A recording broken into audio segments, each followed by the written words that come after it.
Hi hello friends, welcome to my channel. இந்த video உங்களுக்கு பிடிச்சிருந்தா லைக் பண்ணுங்கள், ஷேர் பண்ணுங்கள். அப்படியே சைடில் தெரியுது பெல். முருகனுக்கு 48 நாள் விரதம் இருக்கும் முறை.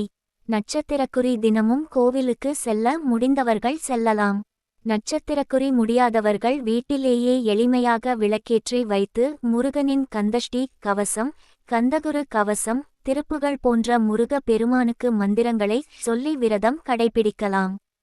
நட்சத்திரக்குறி எதுவும் தெரியாதவர்கள் நெற்றியில் திருநீறு வைக்கும் போது மட்டுமின்றி எப்போதும் மனதிற்குள் ஓம் சரவண பவ என்ற மந்திரத்தை சொல்லிக் கொண்டு விரதம் இருக்கலாம். நட்சத்திரக்குறி விரதம் இருப்பவர்கள் 48 நாட்களும் முடிந்தால் ஒருவேளை உணவை தவிர்த்து விரதம் இருக்கலாம்.